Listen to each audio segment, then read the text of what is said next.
Então vamos lá, gente. Então sejam bem-vindos aí ao nosso primeiro workshop, muito focado aí na área de geração de demanda, de pré-vendas. Então, nosso objetivo aqui é passar todos os ensinamentos e todos os conceitos que uma empresa, que seja uma empresa B2B. Então aqui principalmente a gente está olhando para as empresas, e aí o B2B, para quem não tem familiaridade com o termo, é o business to business, é quando eu vendo algum tipo de serviço, algum produto, alguma tecnologia para uma outra empresa. Então, meu cliente final é uma outra empresa. Então, empresas de tecnologia acabam funcionando muito nesse tipo de mercado. Empresas de consultoria acabam funcionando muito nesse tipo de mercado. Serviços que sejam ligados à gestão da empresa, à melhora de produtividade, enfim, consultorias de forma geral, assessorias, treinamentos, também existe muito treinamento corporativo. Então, qualquer empresa que o seu cliente final vai ser uma outra empresa.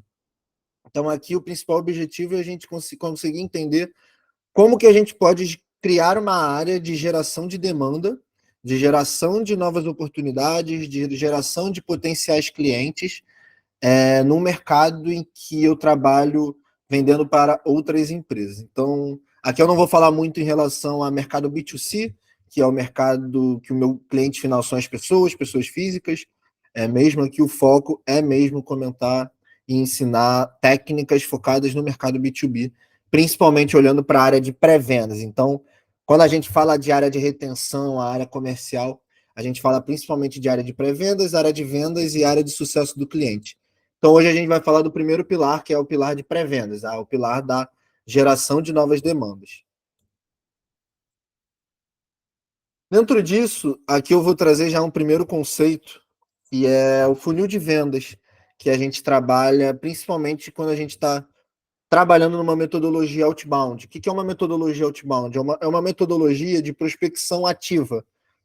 Por exemplo, eu ativamente ir atrás de um potencial cliente para vender alguma coisa para ele. Então, utilizando um exemplo bem assim antigo mesmo, aqueles vídeos, aquele em desenhos ou em filmes que aparecem aquelas pessoas batendo na porta uma da outra para vender alguma coisa, para vender algum produto. Só é o outbound mais na veia que tem assim essa prospecção bem ativa. Só que aqui a gente adapta isso para o mundo corporativo.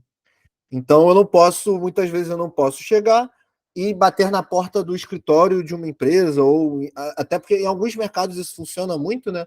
De você ir até o estabelecimento e prospectar de forma física, mas também hoje aqui a gente vai aprender muitas técnicas digitais, as técnicas online que a gente pode utilizar para desenvolver uma prospecção nesse sentido. Então, aqui tenho em mente que o foco é uma prospecção ativa, onde eu vou atrás do meu cliente para realizar uma venda, para apresentar o meu produto para ele. E aí, na primeira etapa dela, eu costumo chamar de list building. O que é isso? É a construção de listas. E essa eu já gosto de colocar ela direto no funil de vendas. Normalmente, em algumas metodologias, a gente vê esse list building fora do funil de vendas, mas eu gosto de incluir ele no funil de vendas porque ela é a etapa de pesquisa, é a etapa onde você vai entender quais são as características do seu potencial cliente, para que você não vá atrás de empresas que não façam sentido você vender. Se você é uma agência de marketing focada em restaurantes ou alimentos e bebidas, você vai prospectar restaurantes e alimentos e bebidas, você não vai prospectar uma consultoria, porque as dores da consultoria são diferentes das dores de alimentos e bebidas. Você pode ter produtos que trabalhem bem com diferentes segmentos, mas aqui é entender principalmente qual é aquele segmento, qual é aquele perfil de empresa que tem mais sinergia com o seu produto, que tem mais sinergia com o seu serviço na hora do atendimento. Então, essa primeira etapa é muito importante, porque um list building mal feito, uma criação de lista mal feita, ela pode prejudicar muito depois as suas outras etapas.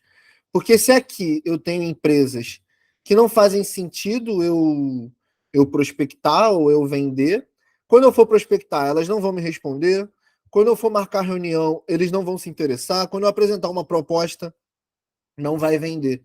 Então, por isso que é muito importante, desde o primeiro momento, a gente ter muito claro na nossa cabeça quem é aquele perfil ideal, quem é aquela pessoa, quem é aquela empresa, quem é aquela pessoa dentro da empresa que eu devo prospectar. E para isso a gente pode atuar utilizando diversas ferramentas de mercado. A gente internamente utiliza algumas, como o Snowview, existe também a própria Speedio, a Cortex, tem a Econodata, enfim, tem uma série de ferramentas que apoiam nesse mapeamento de mercado, para depois a gente ir para a etapa da prospecção. Então, uma vez que eu tenho mapeadas as empresas e as pessoas dentro dessas empresas que eu tenho que prospectar, eu vou para a etapa de prospecção ativa. Eu vou desenvolver pontos de contato com essa empresa, com essas empresas, para justamente eu atrair esses clientes. Eu atrair, eu demonstrar para eles, eu mostrar para eles que o meu produto pode ser interessante para o contexto dele, para alguma necessidade que eles estejam vivendo. Então, o principal objetivo aqui é atrair, é chamar a atenção.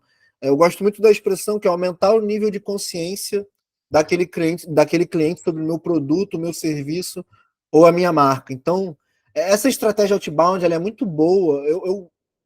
Claro, você tem que entender muito o seu contexto, mas essa parte de prospecção ativa é muito boa, principalmente para empresas que ainda não têm muita marca no mercado, não tem muita reputação no mercado, que não vai ter muitas empresas vindo atrás de você, porque, enfim, a marca ainda não é muito conhecida, não tem muitos cases conhecidos.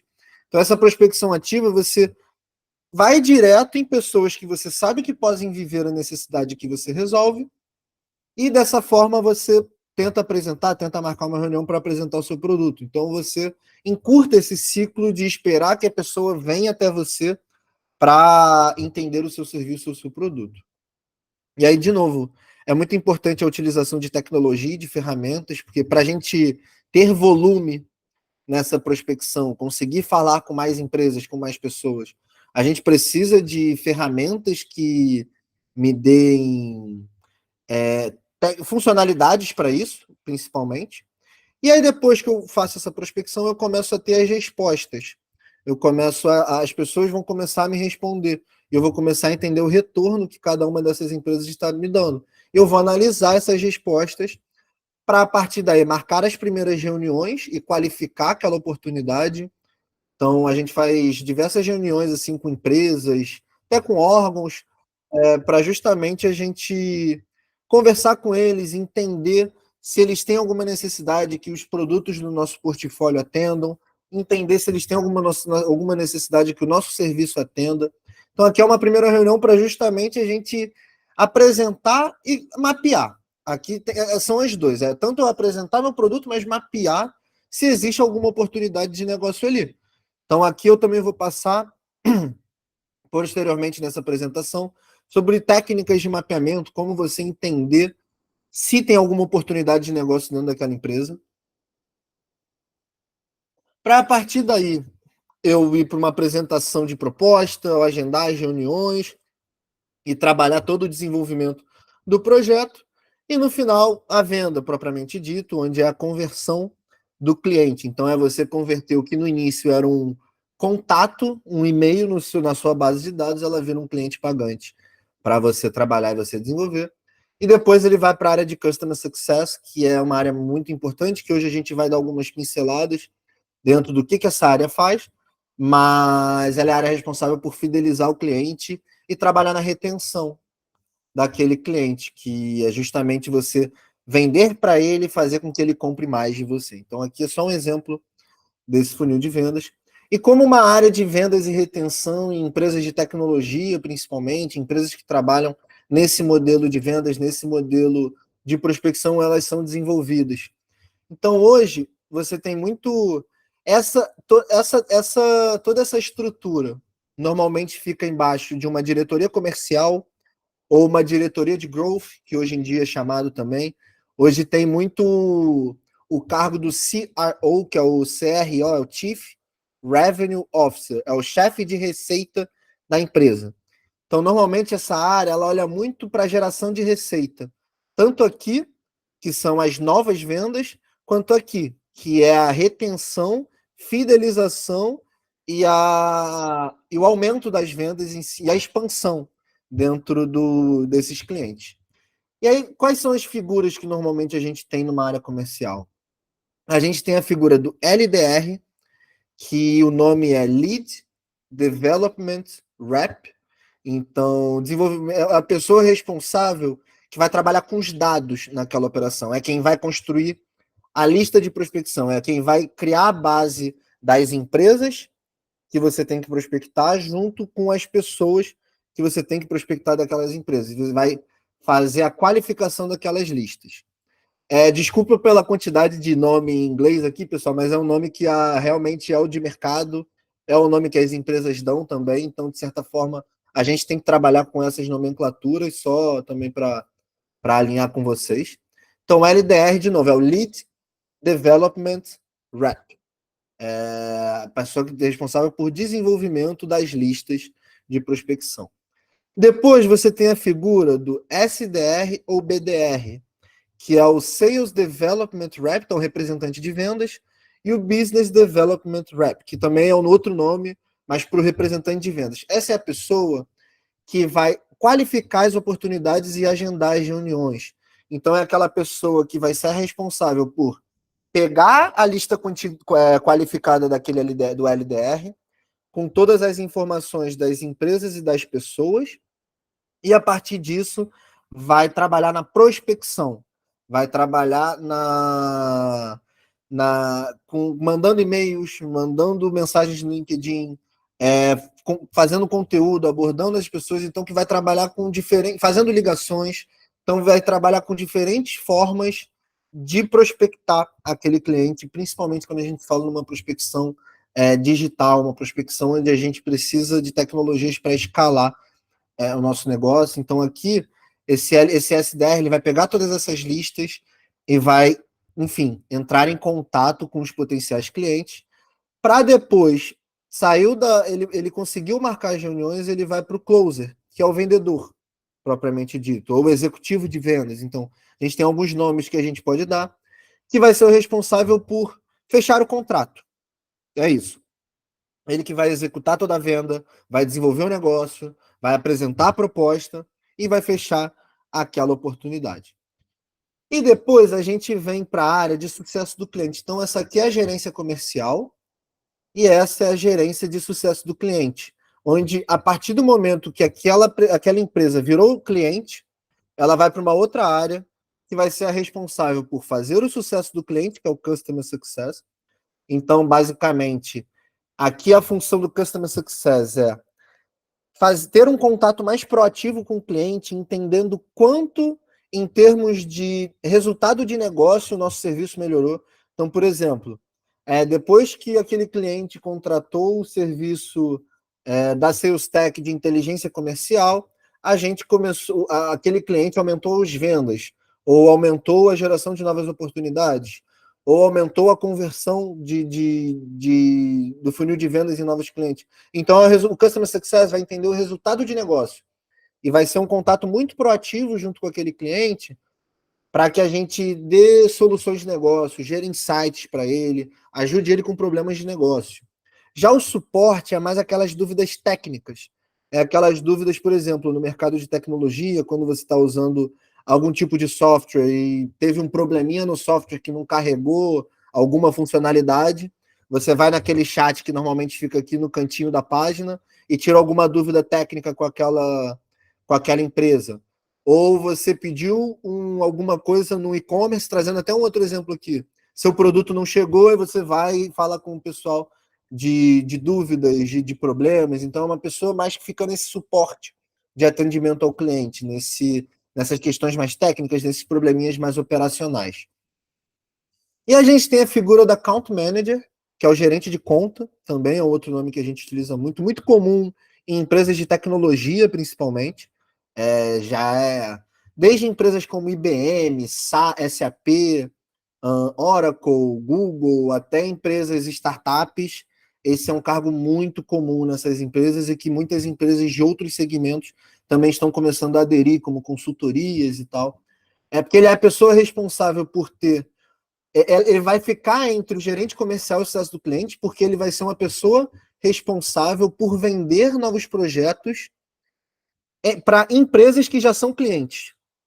Então, esse aqui, o closer, ele vai vender para empresas que não são clientes ainda.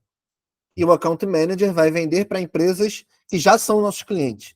Então, você tem algum novo produto para vender para aquela empresa, aí você tem alguma nova funcionalidade, algum novo serviço para vender para aquela empresa, que já é a sua cliente, é o Account Manager, ele que vai fazer aumentar a retenção daquele cliente, só que ao mesmo tempo ele tem uma meta comercial.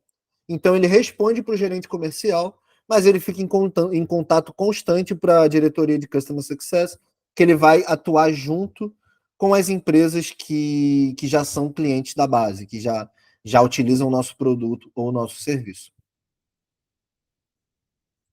Para no final, esse slide ele é um slide bem interessante, que é para exemplificar o que acontece nesse processo de prospecção. E eu costumo falar que ela é uma jornada cíclica. O que significa uma jornada cíclica? Porque a gente entende aqui o processo de prospecção como se fosse uma. Pensem, acho que tem algumas pessoas aí que são talvez formadas em administração, coisas ou matérias nesse sentido. E a gente, na faculdade, eu sou formado em administração também. E na faculdade a gente aprende muito sobre Fordismo, sobre modelos de produção, esteira de produção. E essa é uma técnica que o mercado de tecnologia de vendas utilizou muito. Porque toda essa metodologia é baseada como se fosse um modelo industrial, onde você cria esteiras de produção e cada peça, cada máquina daquela produção faz uma atividade exata, faz alguma coisa específica. Então, por exemplo, dentro da produção de vendas, o LDR vai desenvolver as listas de prospecção, o SDR vai prospectar e interagir com aqueles prospects, vai qualificar aqueles prospects, depois aquela oportunidade vai para o vendedor, e aí se aquela oportunidade não vira uma nova venda e sai dessa produção, sai dessa esteira, enquanto ela não vira um novo cliente, aquele potencial cliente vai estar sempre voltando, porque ele vai estar num ciclo eterno entre esteira de prospecção e venda, interação com os prospects, qualificação e fazer ação com cada um deles no funil de vendas. Então, por exemplo, eu falei com a empresa X, ela tinha uma necessidade, mas ela não pôde fechar com a minha empresa ali naquele momento, porque não estava no momento exato, não estava no timing.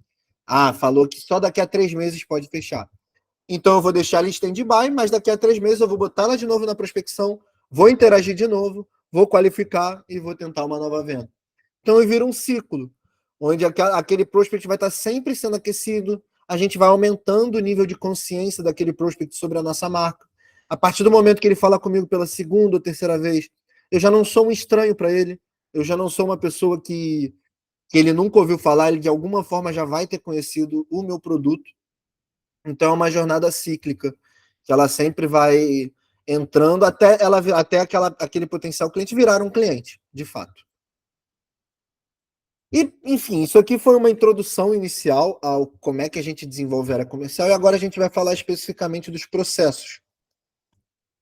E aí, esses processos, a gente destrincha ele, dentro dos processos comerciais, em algumas etapas. E hoje a gente vai falar da etapa 1 até a etapa 4, que são as etapas principalmente de pré-vendas, que a gente trabalha na identificação do problema, como a gente identificar o nosso perfil ideal do cliente, como criar uma abordagem com base nesse perfil ideal do cliente, e aí como fazer uma apresentação, uma qualificação para eu entender se existe uma oportunidade de negócio dentro daquele projeto específico.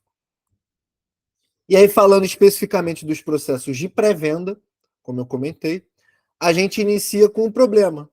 Então, eu queria que cada um de vocês aí pensasse no seu contexto atual, na sua empresa atual, e tentar responder essas principais necessidades e essas principais dores. Então, primeiro, essas principais perguntas. Primeiro, que eu quero que vocês pensem aí, qual dor o seu serviço, o seu produto, a sua tecnologia, ela soluciona? O que de fato você resolve? O que você consegue atender com base no serviço que você está realizando? Por exemplo, hoje a nossa inteligência comercial, a gente entendeu a gente conversou com diversas pequenas e médias empresas, empresas grandes, enfim, a gente conversou com empresas de diferentes segmentos, mas o segmento B2B, e a gente entendeu que as empresas têm dificuldade de venda. Então, essa foi a primeira dor que a gente identificou. Só que não fica uma dor muito genérica, eu tenho uma dificuldade de vender. Dificuldade de vender pode vir por vários motivos. Então, a gente tem que ir ainda mais no detalhe. Então, tentem ir mais no detalhe no entendimento dessa dor. Eu resolvo um problema de vendas específico. Então, dentro desse problema de vendas, a gente começou a observar que as empresas B2B tinham um grande problema na hora de geração de demanda. Então, elas não conseguiam gerar uma nova oportunidade de venda se aquela pessoa, se aquela empresa não viesse por alguma indicação. As empresas vivem muito à base de indicação, as pequenas e médias empresas vivem muito à base de indicação. Por exemplo, eu tenho um cliente, aquele cliente me indicou para outro, que me indicou para outro. Isso é muito bom, mas depender só de indicação ou do networking do fundador ou do networking de um vendedor, isso impede que a empresa escale. Então você tem que conseguir não ficar refém só da indicação de novos projetos. Então a gente entendeu que, por exemplo, as pequenas e médias empresas acabavam só vendendo muito projetos por indicação e não tinham um processo de geração de demanda recorrente. E a gente foi entender mais ainda e a gente observou que dentro desse processo de geração de demanda recorrente, na verdade, muitas das pequenas empresas nem sabiam que existiam softwares que ajudavam nesse processo, nem sabiam que existiam processos que ajudavam nisso, nem sabiam que existiam dados que poderiam ajudar nessas informações também. Então a gente foi observando e foi entendendo, cara, qual de fato é a dor que a gente soluciona, né? Então a gente saiu de uma dor que as pequenas e médias empresas estão com dificuldade de venda, para uma dor que a gente observou que as pequenas e médias empresas não tinham talvez um conhecimento profundo sobre a área de geração de demanda. E aí foi aí que a gente entendeu que, por exemplo, cara, então se as pessoas não estão com esse conhecimento profundo de uma área de geração de demanda, então a gente tem que começar ali do início. A gente tem que começar explicando o processo desde o início, que é justamente como eu trabalhar, como eu identificar o meu potencial cliente, como eu olhar para um grupo de empresas e falar, eu acho que essas empresas são as empresas que podem converter, podem virar meus clientes, porque de acordo com o contexto delas faz mais sentido para o meu produto. Então entendam essa dor que o negócio de vocês resolve. E no detalhe, vai no detalhe, no maior detalhe possível. Para daí, cara, entendi a dor. Então eu entendi que eu resolvo problemas, eu resolvo problemas de geração de demanda, criação de processos e tecnologia para pequenas e médias empresas que querem escalar as suas vendas e querem aumentar sua geração de demanda. Então, qual segmento de empresa pode ter sinergia com esse produto? Primeiro de tudo, eu não trabalho com B2C, eu trabalho com B2B. Então, eu já olho empresas que o produto delas é vender para outras empresas. Então, eu já estou olhando para isso. Eu já, de alguma forma, consigo filtrar uma grande gama de empresas que já não faz sentido eu prospectar porque eu não vou atender. Talvez eu possa atender, mas não faz total sentido com o meu produto. Teve até um caso recente que eu estava conversando com uma empresa e aí a demanda tinha uma demanda B2B, mas a demanda maior era uma demanda era uma demanda B2C, era uma clínica médica que tinha o intuito de aumentar as vendas para o cliente final, que pagava ali privado numa consulta. E aí, de alguma forma, eu consigo ajudar essa empresa, porque eu entendo tecnologias, processos que podem escalar a operação da pessoa, só que de contrapartida, não é exatamente o conceito que a minha metodologia vende. Então, eu preferi indicar aquela empresa para alguma outra pessoa que atendesse aquela necessidade do que eu propriamente pegar, porque ele fugia bastante da diferença, porque era uma empresa que estava olhando mais para o B2C, menos para o B2B. E aí, por exemplo, eu trabalho com B2B, mas eu trabalho mais focado no mercado financeiro ou mercado de tecnologia. Então, você entender assim, cara, quais são os segmentos que tem mais sinergia com o meu produto. Eu vendo mais, legal, para empresas que vendem B2B, mas são empresas que vendem serviço, são empresas que vendem software, são empresas que vendem cibersegurança. Então a gente vai entendendo essas características e esses segmentos. São empresas de qual tamanho? São empresas pequenas, são empresas médias, são empresas grandes. Outro caso que a gente está vivendo aqui que a gente identificou. Então, eu estou trazendo tudo isso para vocês também pensarem nesses exemplos para o negócio de vocês, principalmente. Então, por exemplo, a gente começou a desenvolver alguns projetos e a gente viu que tinha algumas empresas que a gente. Que era B2B, tinha o tamanho que a gente queria, só que não tinha uma pessoa dedicada ao comercial. E aí ficava uma função um pouco perdida de quem ia fazer, quem ia ser o responsável. E aí a gente observou que quando não tem uma pessoa 100% dedicada a olhar para o comercial, a operacionalizar todas os processos que a gente está desenvolvendo, a utilizar as tecnologias que a gente está desenvolvendo, a gente entendeu que era uma empresa que ainda não estava muito madura para ter o nosso serviço. Então foi uma outra característica interessante que a gente viu que, pô, aí a gente olha para a estrutura da empresa, então, legal, essa empresa tem 10 funcionários. Pô, perfil interessante. Mas na área comercial tem uma pessoa dedicada. Pode ser que seja bom. Já tem uma pessoa, então é uma pessoa que vai conseguir operacionalizar. Se a gente já observa que não tem ninguém dedicado, ou às vezes é um fundador que está dedicado, mas ele acaba combinando aquela tarefa com outras várias tarefas, aquele processo acabava não andando, porque a gente precisava de uma pessoa dedicada a operacionalizar tudo que a gente está ensinando e tá mostrando. Então, foi mais algum ponto que a gente observou que a gente viu que fazia sentido para a gente. Para as empresas que já têm clientes, eu sei que tem empresas aqui que já têm cliente, empresas que ainda não têm cliente. Então, para as empresas que já têm cliente, se pergunte: quem são os meus clientes? Quais as características em comum que os meus clientes têm? Então, por exemplo, a gente observou que dentro da nossa clientela, a gente estava conseguindo desenvolver as empresas que tinham pelo menos essa pessoa focada no comercial, então foi uma característica que a gente observou. Isso fez com que a gente olhasse um pouco e entendesse que talvez a gente tenha que prospectar para empresas com um maior número de funcionários também, porque aí com o maior número de funcionários vai ter uma estrutura maior de time para poder suportar e operacionalizar todos esses processos. Então a gente foi desenvolvendo. Então, aqui eu vou falar posteriormente sobre um ponto que é criar padrões. Então, utilize essa técnica de criar padrões. É uma base onde você possa olhar qual o nome da empresa, qual o segmento da empresa, quantos funcionários essa empresa tem, site, enfim, essas informações, mas pelo menos nome da empresa, funcionários que a empresa tem e segmento. Com essas três, vocês já conseguem ter uma visão melhor de quem é aquele, de quais as características em comum que aqueles clientes têm. Que é justamente isso que que eu acabei de comentar agora. Que a gente agora identificou o problema.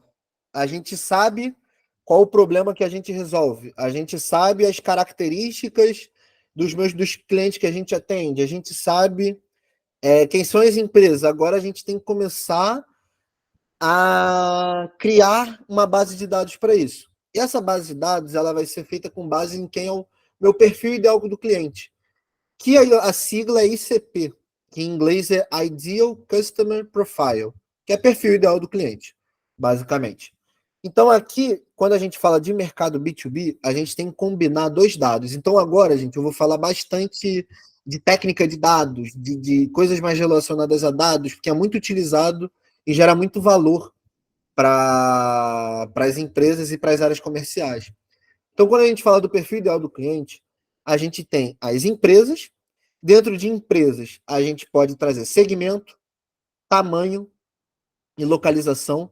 Localização, dependendo do seu tipo de negócio, pode ser que não faça muita diferença. Mas eu acho sempre legal você mapear, porque às vezes você nem sabe, mas aí, pô, tô tendo mais clientes dessa região do que daquela. Será que tem mais empresas desse perfil nessa região? Por exemplo, para quem quer vender para empresas de tecnologia, para startups, eu de antemão falo, cara, São Paulo, Floripa e BH. Eu já sei que já são os três maiores ecossistemas de startup e tecnologia do Brasil. Então são três regiões interessantes para focar. Então a gente consegue entender e talvez dimensionar esse mercado a partir de região.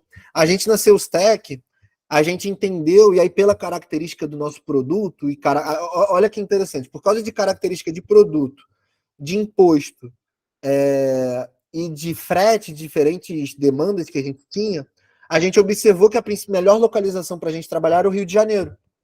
Porque no Rio de Janeiro a gente ia simplificar os impostos nos produtos que a gente paga, porque a gente só ia estar transitando naquela região específica do Rio. A gente tinha um frete menor, porque nosso escritório fica no Rio, então para levar o produto, distribuir o produto, fica mais barato para a gente também. E a gente tem um time comercial que trabalha mais presencial no Rio, então a gente consegue visitar alguns clientes de forma física, a gente consegue ter um relacionamento mais próximo. Então a gente entendeu que a localização fazia sentido para determinados produtos do nosso portfólio. E aí, uma vez que eu entendi a empresa que eu tenho que prospectar, aqui é uma parte bem interessante, porque a gente acaba focando muito em vender para empresa, só que a gente tem que lembrar de uma pessoa, de uma coisa. A gente sempre vai estar falando com pessoas. A gente nunca vai deixar de falar com pessoas. Mesmo que eu venda para um comprador que vai fazer a aquisição daquele meu produto, do meu serviço, o comprador é uma pessoa. Então a gente tem que sempre lembrar e mapear as pessoas. Entender. Pô, legal. Eu sou um serviço, um produto de inteligência comercial. Qual é a área de negócio que eu tenho que vender? Cara, área de vendas, área de pré-vendas, área de geração de demanda, área de estratégia de vendas, áreas de performance de vendas. Então, tem vários ICPs diferentes, né? Tem vários perfis ideais do cliente que eu posso abordar com uma característica diferente, com uma abordagem diferente. Então, aqui, entender o cargo, isso é muito importante, porque a forma como você aborda um diretor é diferente da forma que você aborda um analista. E sim, é legal abordar analistas também, coordenadores. Nem sempre a gente consegue chegar direto no diretor, porque aqui entra justamente essa diferença. É até uma discussão que a gente tem bastante interna aqui, entender, legal, a pessoa que a gente está falando ali, ela é a decisora econômica ou é a decisora operacional? O que é a decisora econômica? O que é o decisor operacional? O decisor operacional é aquele responsável por construir o projeto com você. É aquele responsável que eu vou fazer as reuniões, vou desenvolver o projeto, vou entender as demandas, onde que a minha empresa vai entrar, o que ela vai fazer, vou entender ali o dia a dia que eu vou resolver, mas ele não é a pessoa que assina o contrato, que libera o cheque, que libera o orçamento. Então, esse é o diretor econômico. Só que o que acontece? Muitas pessoas desistem de vender para uma empresa porque está falando com um analista. Aí pensa assim, ele é um analista, ele não tem autoridade suficiente para contratar o meu serviço, então não vou nem perder tempo com ele, vou abordar o gerente ou o diretor. Mas muitas vezes, a pessoa que sofre o dia a dia daquela necessidade é o analista, não é o diretor. Quem vai comprar é o diretor, mas o analista é o que sofre a dor, é o que vai influenciar naquela tomada de decisão. Vou dar um exemplo que aconteceu na SalesTech. A gente estava com uma necessidade de contratar uma plataforma que ajudasse a gente a ter mais acesso à base de dados, a ter mais acesso a dados de contatos, dados de empresas, por exemplo, dados de pessoas e cargos. E aí a gente estava com essa dor e com essa necessidade. E o Israel, ele trabalha ativamente na nossa prospecção e ele entendeu que se a gente tivesse uma ferramenta que pudesse ajudar a gente nisso, isso faria com que a gente melhorasse a produtividade e escalasse mais nossa operação, que já é uma operação enxuta, então que conseguisse escalar essa operação.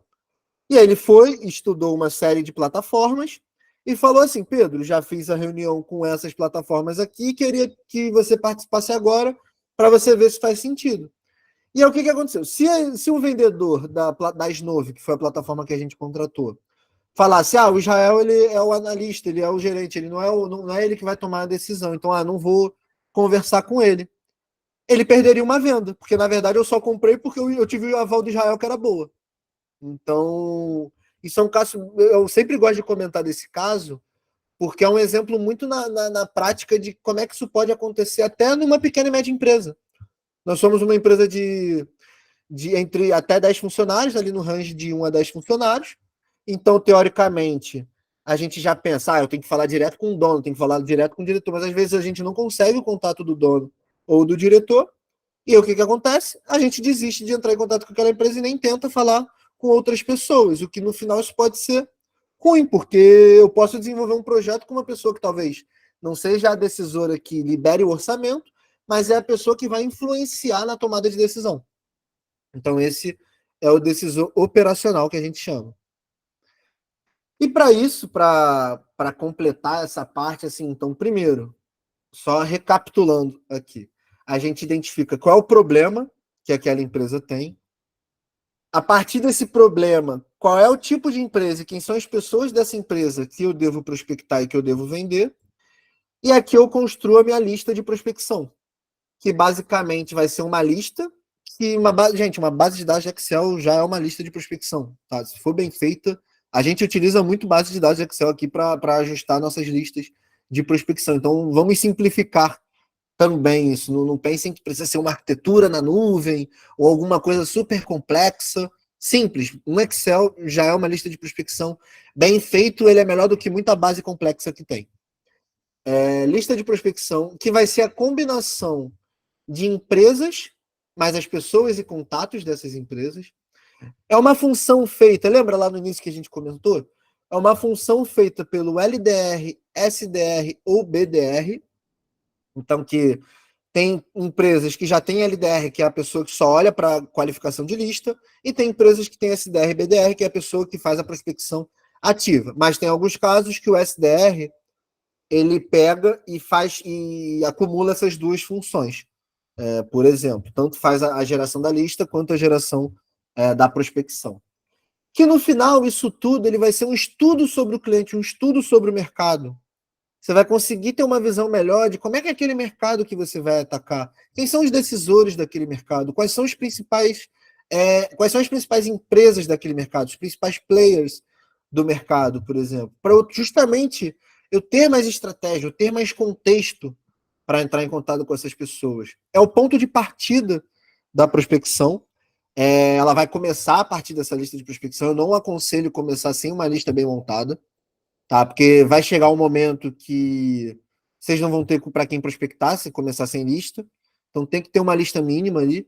E eu diria pelo menos de acima de 50 contatos, em torno de 20 a 30 empresas já fica interessante o início dessa lista. É muito necessária a utilização de ferramentas e processos. Sem ferramentas e processos não dá para escalar. Não se escala uma área de prospecção sem isso. Senão vai ficar tudo manual e dá muito trabalho fazer tudo manual. Dá para fazer? Dá, mas não escala. É simples.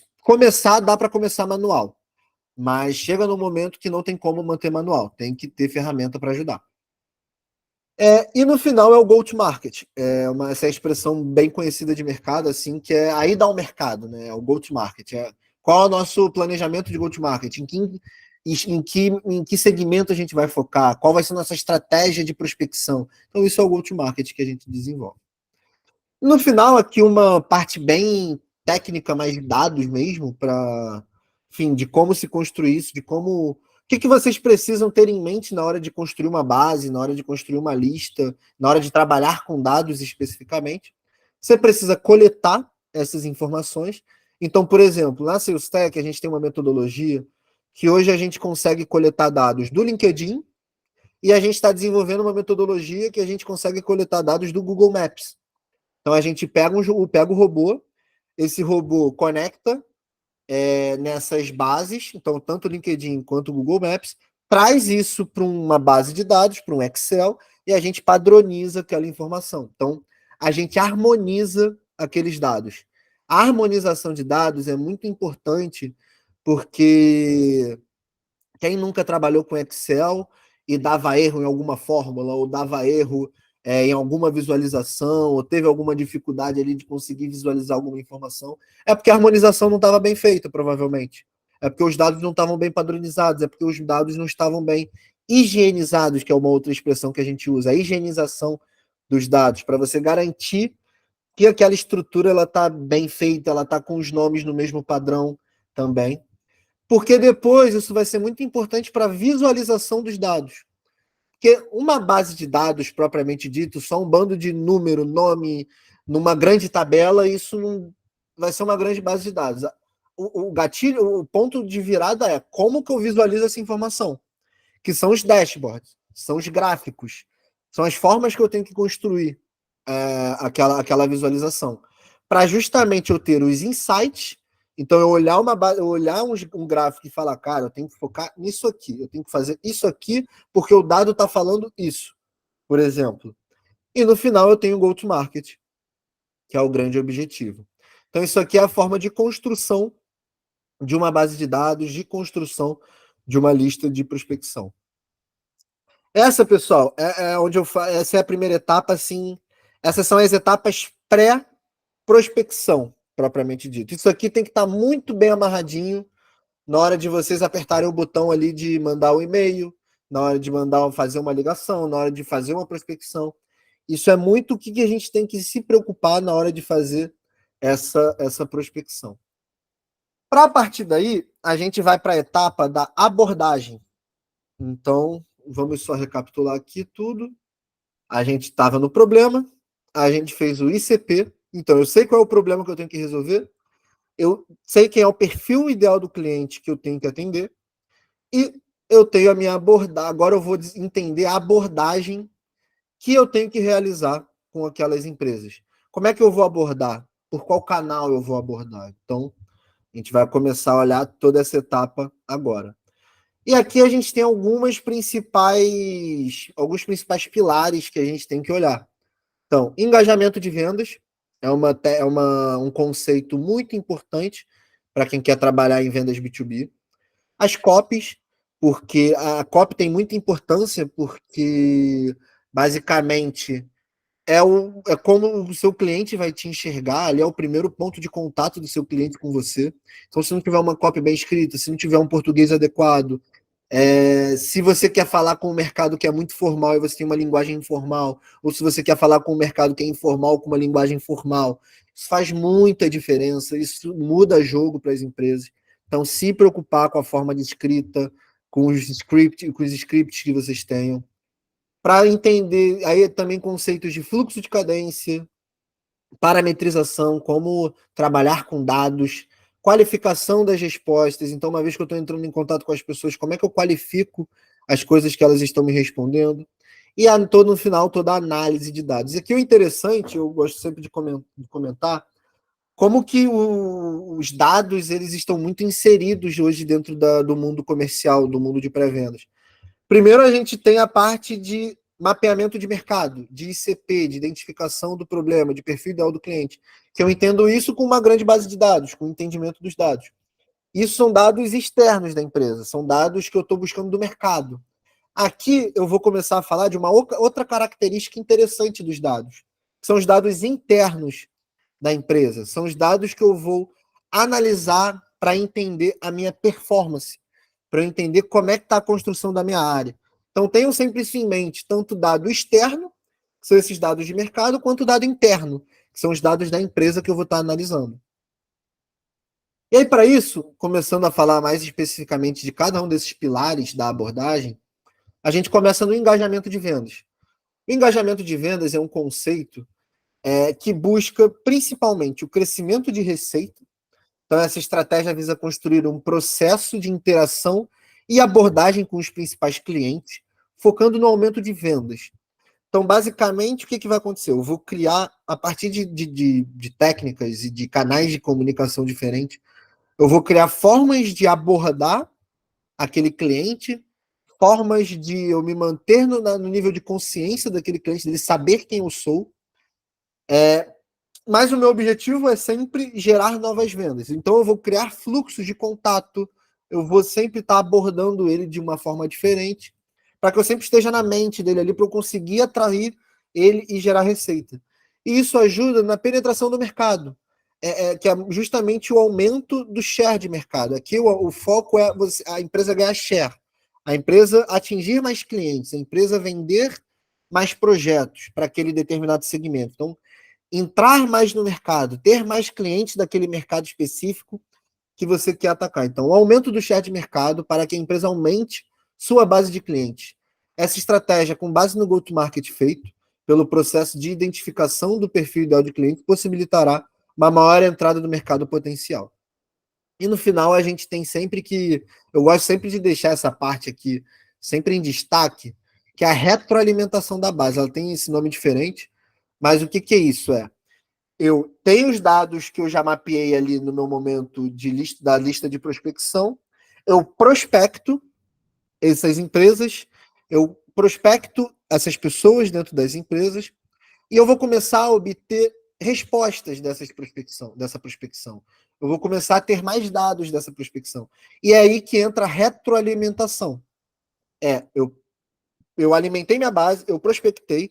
Uma vez que eu prospectei, eu tenho novas informações sobre aquele cliente. Então, por exemplo, eu tenho a empresa X, eu prospectei o Heitor da empresa X, e aí o Heitor, ele falou assim para mim, Pedro, não é o momento ideal da gente conversar, retoma comigo daqui a 3 meses. Então eu já tenho uma informação que aquela empresa não está contratando nesse momento. Eu vou deixar essa empresa um pouco parada, depois eu faço uma prospecção mais ativa para tentar vender. E eu posso criar, eu utilizar ferramentas para isso, eu posso criar tarefas, eu posso criar automatizações, que a própria ferramenta vai me falar, Pedro, você tem que prospectar o Heitor, porque ele te avisou que daqui a 3 meses ele entrar em nova etapa de contratação. Então, eu começo a utilizar essa retroalimentação a meu favor e eu gero uma maior personalização. A palavra do ano, gente, agora em vendas é personalização. Acabou aquela história de mandar e-mail em massa, sem falar nada com nada, só falando do meu produto, só querendo vender coisa que não faz sentido para aquele público que eu estou mandando aquele e-mail. Então, aqui a gente precisa de muita personalização. E a personalização ela começa na lista de prospecção. Porque eu começo a personalizar de acordo com o mercado que eu quero prospectar. Se eu quero prospectar empresas de tecnologia, a minha abordagem ela tem que ser focada em empresas de tecnologia. Pessoal, só um minutinho que alguém pediu para entrar aqui. Ah, Já foi, já foi, já foi. Já foi. Para prospectar empresas de tecnologia. Então, eu tenho que ter uma abordagem coerente com empresas de tecnologia. Eu não posso ter uma abordagem que não seja coerente. E fugir da mesmice, gente. Eu vejo muito e-mail assim, olá, Pedro, tudo bem? Meu nome é fulano, eu sou da empresa XPTO e eu trabalho com muitas empresas do seu segmento. Eu entendo bem as duas, mas isso é muito genérico. Já é um início de personalização, mas é uma personalização muito genérica. Por exemplo, a gente estava estudando um mercado que a gente queria atuar, que era energia renovável, por exemplo. E dentro desse mercado de energia renovável, a gente sabe que existem segmentos que têm a conta de luz maior, a conta elétrica de luz maior, como hospitais, como indústrias, como fábricas, por exemplo. Então eu já tenho essa informação. Eu sei que aquele segmento ele tem uma conta de luz alta e isso faz total sentido para o produto de energia que eu quero vender. Então eu já posso entrar numa abordagem falando: olá, fulano, tudo bem? Meu nome é Pedro, eu sou da empresa X. Eu sei que você trabalha no segmento de hospitais e uma grande característica desse segmento é a necessidade de se manter a operação do hospital em dia, 24 horas. Isso deve aumentar muito a conta de energia elétrica e sendo um custo muito alto e representativo para sua empresa. Olha como é que a abordagem muda. Olha como o contexto muda. Isso é personalizar também. De certa forma, essas personalizações você ainda consegue fazer numa escala maior. E aí eu vou mostrar que existem tipos de copies, de textos, que são personalizações mais na unha, mas também existem tipos de copy que você já personaliza, mas você ainda consegue trabalhar aquilo em escala. Porque também a gente tem que ter muito cuidado. Se eu não tenho um produto que seja um ticket muito alto, que uma venda vai gerar muita receita, a hiperpersonalização também pode aumentar muito o custo de aquisição do meu cliente. Porque se eu personalizo demais, se eu personalizo muito, e no final eu vou vender um produto de 2.000, 3.000, 4.000 reais, às vezes eu também tô precisando dar um pouco de volume. Então esse equilíbrio é fundamental. E não existe uma resposta certa. É teste, é fazer, é ver o que acontece, é tentar abordagens diferentes, é testar, é metrificar. Não tem fórmula mágica, não tem o que funciona melhor. O que funciona para sua empresa pode não funcionar para outra, que vai funcionar para outra, para o seu mercado. Cada mercado responde de uma forma também. Então isso é muito importante que a gente tenha em mente. E aí agora a gente vai falar principalmente do fluxo de cadência, que é essa segunda parte aqui. Que basicamente o fluxo de cadência é... O que ele vai ser? Ele vai ser fluxo de contatos que eu vou fazer com o meu cliente. Então, mensagens que eu vou enviar para ele, e-mails que eu vou enviar para ele, ligações que eu vou fazer para ele, dentro de um determinado período de tempo e por canais diferentes.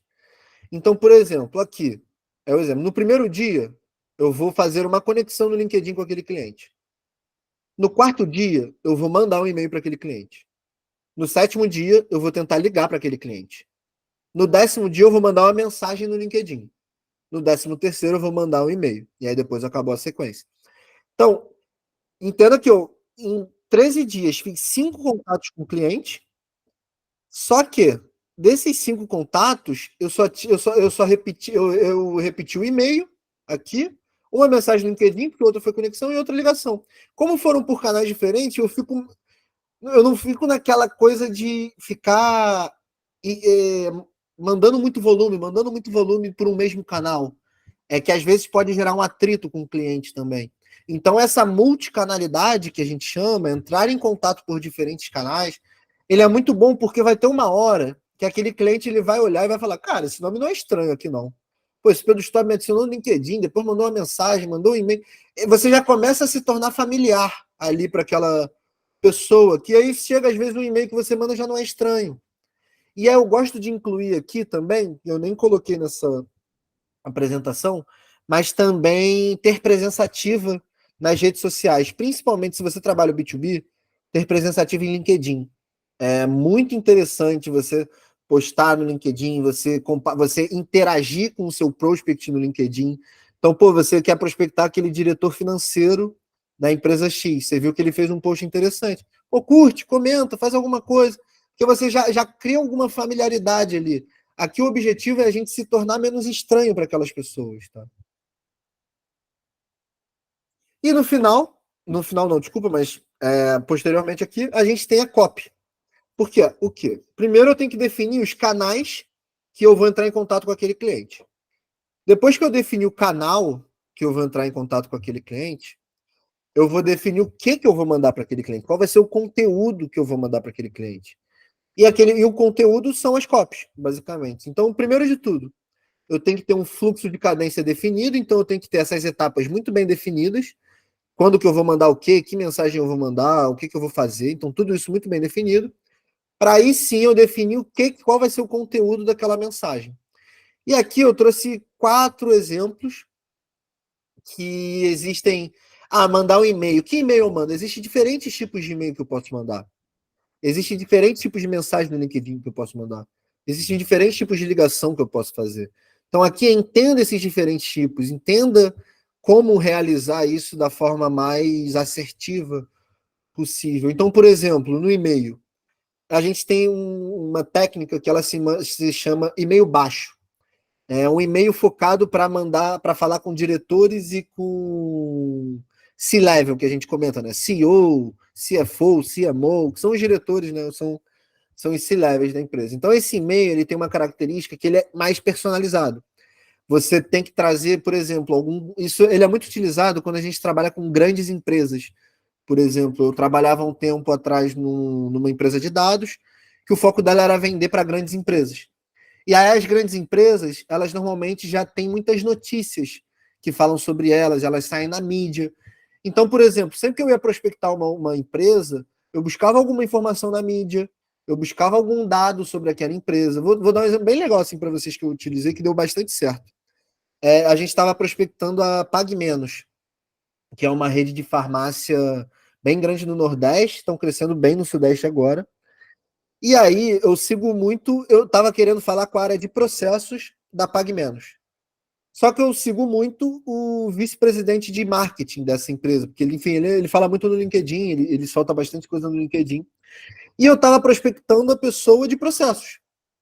E aí eu utilizei uma informação que eu vi no LinkedIn da pessoa, do vice-presidente de marketing, que ele comentou assim: a gente está em expansão, estamos aumentando os nossos PDVs. Aí ele até comentou assim: vamos ser a primeira rede de farmácia que vai vender cerveja sem álcool nela. Então eles estavam até anunciando a venda da Heineken Zero. nas farmácias da rede Pagamentos. E aí, na prospecção, a gente utilizou isso como exemplo. Então, por exemplo, a gente prospectou comentando que a gente sabia que a PagMenos estava em processo de expansão, que estava aumentando os PDVs, e como a gente estava falando com a área de processos, a gente já fez um link, a gente comentou. E a gente sabe que toda empresa que está em expansão aumentam muito a quantidade de processos. E se você crescer sem organização e sem processos, isso pode ser muito ruim para a sua empresa. Então, basicamente, a gente pensou nessa abordagem. Então, a pessoa topou falar com a gente, e logo na reunião, para quebrar o gelo, para fazer aquele rapport inicial, eu usei aquela informação. Pô, legal, ainda vi a notícia de vocês que vocês estão anunciando ali que vão vender cerveja sem álcool, Heineken nas farmácias. Eu já quebrei o gelo, a pessoa já ficou super mais aberta a passar informações, porque viu que a gente estava por dentro do que estava acontecendo na empresa. Então, isso vem muito do e-mail baixo, essa outra personalização. É muito utilizado para vendas enterprise, para vendas com ticket muito alto também. Quando as vendas são ticket menores, a gente acaba não utilizando tanto essa hiperpersonalização, só para alguns contatos mais específicos, assim. Aí tem outros exemplos, o e-mail de breakup. O e-mail de breakup, o próprio nome diz, né? O breakup é o último e-mail que você manda normalmente para aquele cliente. E aí sempre é legal você deixar algum gatilho mental nesse e-mail. Existe uma técnica que ela se chama FOMO, que é o Fear of Missing Out. Então, por exemplo, você meio que fazer com que a pessoa tenha aquela sensação de, pô, se eu não falar com essa pessoa, será que eu vou estar perdendo alguma oportunidade? Será que eu vou estar perdendo alguma venda? Então, tem muita gente que utiliza essa metodologia. Também sempre gosto muito de uma expressãozinha assim no breakup, que é: imagino que você esteja com muitas demandas nesse momento e o meu canal continua aberto, para você mostrar que você está aberto. A gente teve um exemplo de fluxo agora, que o breakup teve bastante retorno, a gente conseguiu algumas respostas nesse e-mail de breakup também. Aí tem e-mail personalizado, que são esses e-mails que você consegue personalizar por segmento que você está atuando, para justamente trazer uma personalização maior. Você pode fazer e-mails genéricos. E-mails genéricos, eles têm que ter muito cuidado de ser utilizado. Normalmente eu uso um e-mail genérico, quando eu estou querendo fazer uma apresentação mais da minha empresa, uma pegada menos vendas e mais marketing, mais nutrição, mais aquecimento. Então eu uso até um pouco menos esse e-mail genérico na venda propriamente dito, na geração de demanda propriamente dito. Ele é mais uma pegada assim de nutrição e de nível de consciência daquela empresa sobre o que eu faço. E-mail de apresentação da empresa, do produto, e-mail focando na dor do cliente, e-mail com exemplos de cliente também é muito legal. Principalmente, você vai prospectar o setor de tecnologia. Cara, se você tiver algum exemplo do segmento de tecnologia, já bota esse exemplo no e-mail, que ele pode ficar bem bacana aí. Às vezes mandar um link de um blog pode ser interessante, até para você também utilizar um canal para gerar um tráfego para outro canal. Isso é bem legal. Então, o e-mail tem essas características. E aí, por exemplo, eu quero mandar mensagens no LinkedIn. A mensagem no LinkedIn, ela é uma mensagem que ela não pode ter uma pegada de marcação de reunião muito rápido, de marcação de pegar algum horário daquela pessoa muito rápido. Primeiro, você tem que pensar em interagir com aquela pessoa. Tem que ser notado, ela tem que te responder. Não, claro que o intuito depois é que ela te responda para você marcar uma reunião com ela, mas aqui o objetivo é gerar uma primeira interação. Então, não necessariamente você já precisa ter um call to action ali que você já puxe para uma reunião num primeiro momento. Você pode primeiro puxar para uma resposta. Depois que a pessoa responder, você gerou um interesse, aí você vai e manda uma mensagem ali para tentar puxar para uma reunião, ver se faz sentido. Ela é mais informal que o LinkedIn, que o e-mail. Você consegue trabalhar numa linguagem mais informal e mais curta. Ela é mais informal, mais direta também. Ela tem que ser menor porque o LinkedIn, ele, para quem usou muito Facebook aí também, a mensagem do Facebook, ele tem uma característica parecida com o Message do Facebook. Ele aparece aquela caixinha embaixo aqui, nesse campo mais ou menos, que sobe a mensagem da pessoa, e é uma caixinha super pequena. Então, se for uma mensagem muito extensa, a pessoa não consegue ler o que você quer falar com ela num primeiro momento. Ela acaba só vendo o que você fala ali, só lendo se abrir aquela mensagem. E às vezes isso pode gerar uma fricção, um atrito ali para aquela pessoa naquele momento. E a conexão, eu boto assim, eu gosto de deixar esse detalhe: a conexão inicial no fluxo de cadência é fundamental para conseguir enviar as mensagens para as conexões, porque O LinkedIn tem uma característica, se você manda a mensagem para a pessoa e ela não é sua conexão, você não tem conexão com ela, não chega na caixa principal de mensagem. Ela chega em outro canal, ela chega em outra caixa. Então, às vezes vai passar despercebido e ela nem vai ver. Então, é sempre importante se conectar com a pessoa antes. Então, ter ela como conexão. A cold call é um tema que gera bastante polêmica aí no mercado de vendas. Eu gosto muito da cold call, mas eu gosto da cold call bem executada. A cold call mal executada só queima a reputação da empresa, sabe? Só é encheção de saco, só perturba ali, não dá muito motivo para quererem ter interesse em comprar o seu produto, por exemplo. Então você precisa ter um script muito claro. Dentro desse script, você tem que ter uma razão de ligar muito clara. Então, por que você está ligando para aquela pessoa? Pensem em vocês recebendo uma ligação. Por que vocês querem estar recebendo essa ligação? Porque eu vou atender e vou falar, alô, se a pessoa não tiver um motivo muito claro para eu me manter naquela ligação, provavelmente eu vou escutar rapidinho e vou desligar. Então eu preciso muito rápido chamar a atenção. Então eu tenho que ter um motivo muito claro. De novo, quando eu entendo o segmento que eu estou prospectando, quando eu entendo a empresa que eu estou prospectando, quando eu entendo o departamento da empresa que eu estou prospectando, eu acompanho a pessoa que eu quero prospectar, isso melhora muito. Eu tenho muito mais contexto para ligar para aquela pessoa. Ela tem uma alta conversão, então, cara, se uma pessoa te atende, você tem um script ali, que você já tem um motivo de ligação bem interessante ali que você consegue desenvolver com a pessoa, ela tem muita chance de conversão em oportunidade, assim, você provavelmente depois de uma cold call, em muitos casos você vai conseguir sair com uma reunião marcada, sair com uma apresentação do seu produto marcada. Ela é bem interessante, assim. Existem uma dificuldade de se encontrar os telefones das pessoas, isso por causa da Lei Geral de Proteção de Dados, a LGPD. Porque o que acontece? Quando a gente descobre, a gente acha muito e-mail das pessoas profissionais. Só que o e-mail ele foi feito para fins profissionais. Então, o e-mail não é considerado um dado pessoal. Então, nesse caso, não cai na LGPD. Já a ligação, se não for o telefone que está disponibilizado no Google, se não for o telefone que aquela pessoa recebeu da empresa, se for um telefone pessoal, cara, isso pode cair em LGPD. Então, também tem que tomar muito cuidado. Eu, normalmente, utilizo fluxos de cadência num primeiro momento, mais de e-mail e LinkedIn, e aí eu consigo gerar um volume legal, porque ligação demanda muito mais tempo, é uma operação muito mais manual. Então, se não tiver uma pessoa dedicada a fazer as ligações e fazer a prospecção, vai engargalar. Não achem que vocês, tiverem muitas funções, ainda querer fazer cold call, vai engargalar. Dá muito trabalho, é muito demorado, demanda muito tempo. Eu sempre aconselho assim, cara, deixa quem trabalha diretamente com a prospecção, 1 hora do dia, quando você já está num fluxo ali, trabalhando 6, 7 meses prospectando, 1 horinha no dia para você focar em ligação, porque converte. Mas saibam utilizar essa ligação. Então eu começo com esses fluxos de e-mail e LinkedIn, e aí quando as pessoas me respondem, normalmente vem o telefone da pessoa na assinatura de e-mail. Aí eu já tenho o telefone daquela pessoa. Então eu já consigo fazer uma ligação para aquela pessoa, ela já sabe quem eu sou. Então não é mais uma ligação tão fria. Apesar de ser uma cold call, ainda não é mais uma ligação tão fria assim. Então, de alguma forma, você consegue entrar em contato, você é menos invasivo, tem que tomar cuidado para não ser muito invasivo.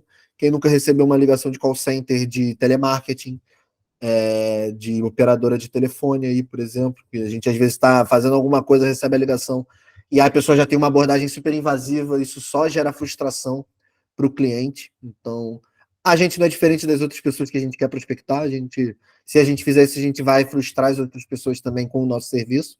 Então, isso é muito importante. E o foco da cold call é sair com uma reunião marcada com o cliente, não necessariamente é sair com uma venda. Sair com a reunião marcada, sair com a apresentação de um projeto. Porque nem sempre você vai conseguir vender numa cold call. Se o seu ciclo de vendas for um ciclo de vendas de 3, 6, 8 meses, o foco de fato é marcar uma reunião para eu apresentar o meu produto. E outras redes sociais, né? Muitas pessoas utilizam o WhatsApp. Eu acho muito invasivo num primeiro momento. Eu gosto do WhatsApp numa pós-venda, num desenvolvimento de projeto, numa área de venda. Eu já estou desenvolvendo, estou apresentando uma proposta, já tenho uma abertura grande com aquela pessoa, já tenho um contato no WhatsApp. O WhatsApp é bom para acelerar a negociação. Se ficar dependendo de e-mail é ruim, porque e-mail é um canal mais lento de resposta.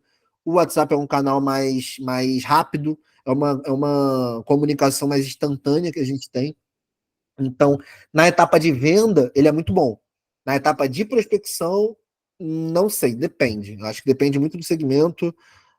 Alguns segmentos não funcionam, mas outros segmentos funcionam, então depende muito. Tem que sempre entender o seu contexto. Dependendo do mercado, o Instagram pode fazer sentido. Eu já tentei prospectar no Instagram restaurantes e deu até certo, deu um volume bem legal, assim. Eu consegui entrar em contato com alguns restaurantes, então, de certa forma, funcionou. Mas não é com todo o mercado que funciona. São mais informais que e-mail. E aí eu trouxe só a base de curiosidade aqui. Muitas empresas estão começando a testar áudio no Instagram e LinkedIn. É bem interessante esses áudios, porque, por exemplo, no Instagram, quando você recebe o áudio de uma pessoa que você não conhece, você não tem a conexão, você só consegue ouvir aquele áudio se você aceita aquela mensagem. E aí, se você aceita aquela mensagem, você, de certa forma, já cortou uma barreira ali que o próprio Instagram cria, de impedir que você consiga falar com pessoas que não são ali suas seguidoras, ou que você segue, ou que te sigam. Então, é uma forma também que eu já recebi algumas abordagens de áudio e eu ouvi o áudio no final. Até troquei uma ideia, mas não foi para frente, mas no olhar de prospecção funcionou. Eu respondi e tal, então funcionou no olhar de prospecção. Mas, de novo, é teste, tem que entender sempre.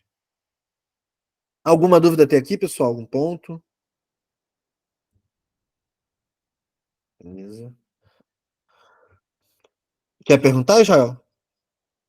Cara, só queria comentar um ponto também, muito bem pelo que você vem falando, que essa ideia até, né, da área comercial ela ser, digamos assim, fatiada, né, dividida em processos, é justamente para que haja uma produtividade maior, né, cada pessoa ali responsável pelas áreas concentre seus esforços em áreas diferentes justamente para ser mais produtivos, né? Tipo, a figura do pré-vendedor é para que ele foque na geração de demanda e o vendedor foque somente em fechamento, né?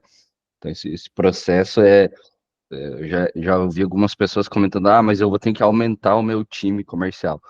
Você aumenta o time, mas você divide os esforços e, consequentemente, aumenta a produtividade e os resultados, né? Exatamente. Mais um detalhe importante: vendedor tem sempre que prospectar. Isso eu bato na tecla. Claro que a função da prospecção é do pré-vendas, mas o vendedor tem que sempre olhar para algumas contas estratégicas e prospectar também. Então, isso é também um ponto bem importante assim que eu gosto de ressaltar, porque tem muita gente que comenta que vendedor não tem que prospectar. Vendedor tem que prospectar, faz parte do trabalho de vendas, mas a função de prospecção ativa, diária, ali é do pré-vendedor. Mas o vendedor, sim, ele também tem que ter o papel de prospectar. Eu gosto sempre de ressaltar isso também, tá, Jael? Porque é bem importante, principalmente contas estratégicas, contas que ele já falou no passado. Eu prospectava muito, assim, eu olhava a minha base, assim, de meu funil de vendas quando eu era vendedor, falava, não, eu tenho que dar uma prospectada. Aí sempre buscava empresas que eu já tinha conversado, empresas estratégicas que eu poderia abordar e fazer uma nova rodada de apresentação. Então, também sempre tinha em mente a importância da prospecção, porque prospecção é uma mentalidade aqui, é muito mais do que processos também, é mentalidade, você sempre está preocupado em buscar novos clientes. O empresário, o vendedor, o pré-vendedor tem que estar sempre preocupado em ter novos clientes. É o motor da empresa. Então, isso é uma mentalidade de empresa, sabe? E aqui a gente vai falar agora da parametrização, que é criar padrões, basicamente. O objetivo da parametrização é criar padrões de classificação dos dados de prospecção para que o time comercial tenha o máximo das informações classificadas e qualificadas. Então eu vou entender como é que a gente trabalha aqui hoje na Sales Tech, como exemplo. Como é que a gente faz essa padronização?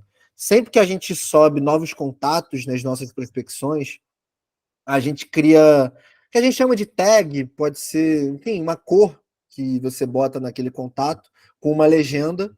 Então a gente chama de tag nesses softwares. E aí o que é essa tag? A gente fala assim, cara, a gente vai prospectar especificamente empresas desse segmento com esse tamanho. Então eu criei uma tag que eu sei que quem tiver essa tag é uma empresa que tem X funcionários e é do segmento Y. Então eu crio padrões. Aí, por exemplo, na hora de analisar essa informação, eu consigo analisar com muito mais velocidade. eu quero fazer um teste específico de ação de Black Friday. Sei lá, veio aqui na minha cabeça. Crio uma tag, Black Friday, e vejo o que performa. Para eu justamente conseguir, e é uma palavra que quem trabalha com dados, quem pensa em trabalhar com dados, vai ouvir muito, é traquear, tracking, que é acompanhar o dado, entender de onde aquele dado veio, como eu consigo acompanhar aquela informação, como eu consigo, aí a gente aqui no Brasil tem muita mania de conjugar os verbos em inglês, né? Então, como é que eu traqueio aquela informação? Então, isso também é muito falado assim no mercado de dados especificamente.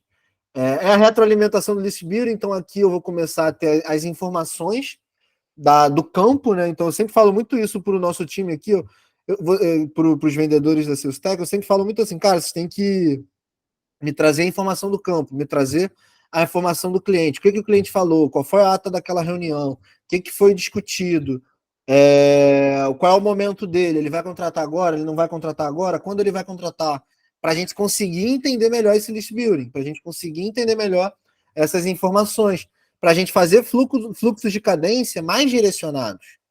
Para a gente poder, hoje em dia, a gente trabalha o conceito de fluxo de cadência até para clientes da nossa base, porque a gente consegue criar uma forma de abordar contínua daquele cliente, e sempre com um contexto novo, sempre com um contexto diferente, sempre com muita informação sobre ele. E aqui são os ajustes para que depois a gente gere as análises de performance do time também. E aí, quando eu vou qualificar aquelas respostas, quando eu vou qualificar o que eu estou falando ali com os meus prospects no campo, eu gosto de classificar alguns exemplos, porque essa forma de qualificação é bem acionável. Então, por exemplo, eu entrei em contato com uma empresa, aquela empresa me respondeu assim, não, Pedro, faz sentido a gente conversar, faz sentido a gente marcar uma reunião. Mas ela não falou a data da reunião, ela não falou quando ela quer conversar, ela não falou, não deu mais nenhuma informação além de falar de que quer conversar. Então vocês não concordam comigo que ela é uma pessoa que aceitou falar comigo, mas ela não agendou a conversa comigo? Isso é bem interessante, por quê? Porque eu tenho muita pessoa que está aceitando, mas pouca pessoa que está agendando, eu tenho um gargalo na minha operação. Foi mal, gente. Eu tenho um gargalo na minha operação. Por quê? Porque muitas pessoas estão aceitando falar comigo, mas eu não tenho reunião marcada. Eu não tenho Discovery Call marcado, eu não tenho nenhuma chamada marcada. Então eu preciso pegar essas pessoas e levá-las para agendado. Então aqui o ideal é que esse aceito fique zerado. Porque se ele tiver 1, 2, 3, 4, 5, muita gente, eu tenho gargalo. Eu tenho que transformar essa pessoa em agendado. É um status de transição, se eu posso dizer assim. Muito aceito, ele é bom e ruim. Porque quer dizer que a minha cópia está funcionando, mas eu não estou conseguindo marcar reunião. Então, ele é bom e ruim ao mesmo tempo. O agendado é quando a pessoa agendou, de fato. Então, aqui eu já consigo entender. Legal, quantas reuniões eu marquei. Então, eu consigo pegar através desse agendado. O recusado timing. Então, é aquela pessoa que recusou por causa do tempo dela, de contratação. Ela não pode contratar agora. Ela não está no momento ali de fazer uma nova contratação. Ela só vai fazer a contratação daqui a 3 meses. Então, eu já boto o recusado timing e crio uma tarefa. Daqui a 3 meses, retomar contato com essa pessoa. Daqui a 6 meses, retomar contato com essa pessoa. Recusado por causa de orçamento. Recusado porque não tem o orçamento para contratar meu produto. E isso também é um indicador interessante. Porque se eu estou começando a ter muito recusado o orçamento, eu tenho 2 hipóteses. Ou eu estou com o preço errado, ou eu estou no público-alvo errado. Porque eu tenho que entender. Se a pessoa não está tendo dinheiro para me contratar, é que meu preço está muito caro para ela. Provavelmente. Se meu preço está caro para ela, ou eu errei na precificação, ou aquele não é o perfil ideal do meu cliente. Aí você tem que fazer esse estudo. Não tem uma resposta certa. Tem que entender. Tem que olhar o dado, tem que olhar as empresas, tem que olhar o que está convertendo, o que não está convertendo, qual é o padrão. Do recusado orçamento. Qual é a característica das empresas que estão recusando orçamento? Já tem esses dados. Por isso que a lista de prospecção ela é tão importante, porque ela depois vai funcionar para cá. Recusado concorrente. O que é isso? Eu entrei em contato com uma empresa e aquela empresa falou que já tem uma solução parecida com a minha e não faz sentido conversar.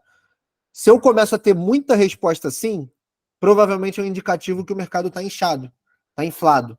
Tem muito concorrente, tem muita gente atuando ali. Então também é um indicativo. Recusado o ICP também é ótimo, porque demonstra que a minha lista de prospecção está ruim, porque o ICP é o meu perfil ideal do cliente. Se eu estou tendo recusado porque aquela pessoa não é o meu perfil ideal do cliente, eu errei lá no mapeamento. Então eu tenho que olhar o meu mapeamento, olhar a minha base e entender o que está acontecendo. O redirecionou é quando aquela pessoa não é a responsável, ou quando é um diretor também e redireciona para o analista falar comigo, ou aquela pessoa é de uma área que não é responsável e redireciona para a pessoa responsável. E o pedir material, assim, é pedir mais informação, pedir mais alguns detalhes. Aqui eu sempre aconselho a ligar para o prospect. Quando ele pede um material, quando ele pede mais informação, e tem o telefone dele na assinatura, cara, dá uma ligada para ele, explica, tenta entender. É sempre bom, se o cara não tiver no momento, ou a mulher não tiver no momento de atender naquele momento, enfim, não vai conseguir falar, mas se conseguir, vai ser uma ótima abertura, um ótimo início de quebra de relacionamento também. E aí aqui eu tentei exemplificar alguns caminhos que podem seguir, né, dentro desse processo de prospecção. Então, por exemplo, eu disparei ali o e-mail, eu fiz a cold call, eu mandei uma mensagem no LinkedIn. Então, legal. Tive uma resposta positiva? Sim. Então, vem para cá, para esse caminho. Aquela pessoa que eu tive uma resposta positiva, que aceitou conversar comigo, que agendou uma reunião, ela é de fato um potencial cliente que eu posso vender um projeto? Aí ela vem para cá e aí ela vai para o ciclo de vendas, que eu vou apresentar, conteúdo de projeto, fazer proposta e negociar. Então aqui vem para o ciclo de vendas tradicional, saiu da pré-venda. Se qualificou, se respondeu e qualificou e não estava no momento, não foi qualificado para eu avançar para uma venda, então eu tenho que entender o porquê. Aí eu venho para cá, entender as objeções. Foi uma objeção de interesse? Foi uma objeção de time? Foi uma objeção de orçamento? Foi uma objeção de falta de credibilidade da sua empresa, que é uma empresa pequena? Então aqui a gente tem que entender e resolver e fazer ações em cima dessas objeções. Então aqui é um caminho mais simples que eu construí para exemplificar um pouco o que pode acontecer durante todo esse processo de prospecção propriamente dito. E aqui a gente vem para o Analytics, que é a última etapa da abordagem, como eu comentei. E aqui são as análises de performance, são como é que meu time está performando, como é que eu posso melhorar minha performance de time. Então eu tenho os indicadores predecessores. O que são os indicadores predecessores? São os indicadores que vão me dizer se eu vou chegar no indicador principal. Então, o meu indicador principal, normalmente o indicador principal de toda empresa é receita, venda. Então, ali eu estou olhando para aumento de venda. Para eu melhorar a minha venda, eu preciso acompanhar uma série de outros indicadores para entender se ali a minha esteira de produção está funcionando certinha para eu gerar uma venda. Então, eu preciso acompanhar muitos indicadores para entender se o indicador operacional principal vai ser atingido. Imagina você, gestor de uma área, imagina você respondendo para um fundo de investimento que está investindo na sua empresa. Imagina você reportando um resultado para o CEO. Você falar, a gente não bateu a meta de receita nesse trimestre. Pô, por quê? E você não tem uma resposta do porquê? Isso aqui vai te falar o porquê. Os indicadores de predecessores vão te falar o porquê você não está vendendo. E aí você tem que analisar esses dados, tem que entender. Não é simples, tá, gente? Não é complexo, mas você tem que ter os dados. Você tem que ter a informação. Você tem que entender o porquê que você não gerou aquela receita. Se estava no planejamento, por que você não gerou aquela receita? Sabe? E no final, tudo isso vai ser um storytelling de dados, né? Hoje, eu gosto muito desse conceito, porque hoje o storytelling foi um conceito que ficou muito difundido em marketing, em comunicação, em vendas, em tudo isso. Só que a gente pode utilizar esse conceito para os dados também. Porque os dados nada mais são do que respostas que eu tenho que ter. Então, eles têm que responder perguntas que eu tenho que fazer. Então, esse storytelling de dados tem que ser construído em cima de perguntas. Qual é uma pergunta? Por que eu não atingi a meta? Já é uma pergunta. Então, eu vou entender o meu operacional. Por que eu não tive tanta reunião nesse mês? Por que não está vendendo esse produto? Então, você tem que fazer perguntas, você tem que entender as respostas dessas perguntas. E você vai responder a partir de dados. Você não vai responder a partir de achismo. E a partir disso, a gente constrói o nosso storytelling de dados. Então, por exemplo, as áreas de pré-vendas, ela tem esse indicador que é muito comum assim das áreas, que é a reunião qualificada. E aí, no próximo, daqui a 2, 3 slides, eu vou explicar como é que ele se chama. Mas um indicador muito comum é a reunião qualificada. Então, vamos lá. Para eu ter uma reunião qualificada, o que é uma reunião qualificada? É uma reunião com oportunidade de venda. É um projeto que ele, cara, tem oportunidade de venda, os caras estão no time, eles têm orçamento de comprar, a gente já está envolvendo o time técnico para conversar com eles, então tem uma oportunidade de venda ali. Legal. Para eu ter essa reunião qualificada, eu preciso realizar reuniões. Concordam? Porque se eu não realizo reuniões, eu não qualifico reunião. Para eu realizar essa reunião, eu tenho que agendar essas reuniões. Então, tem que ter reuniões agendadas.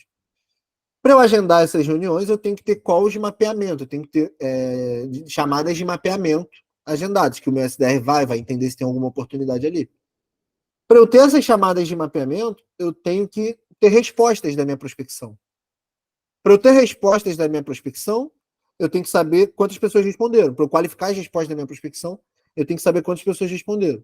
Para eu saber quantas pessoas responderam, eu posso entender quantas pessoas já abriram os meus e-mails, quantas pessoas atenderam as minhas ligações.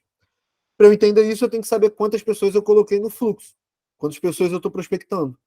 E a partir disso, a gente começa a ter esse storytelling de dados. Aí eu sei, eu não tive muita reunião qualificada, mas eu também não realizei tanto. Mas por que eu não realizei tanta? Porque tem muita gente que não está aceitando falar comigo no momento porque eu estou tendo muito recusado time.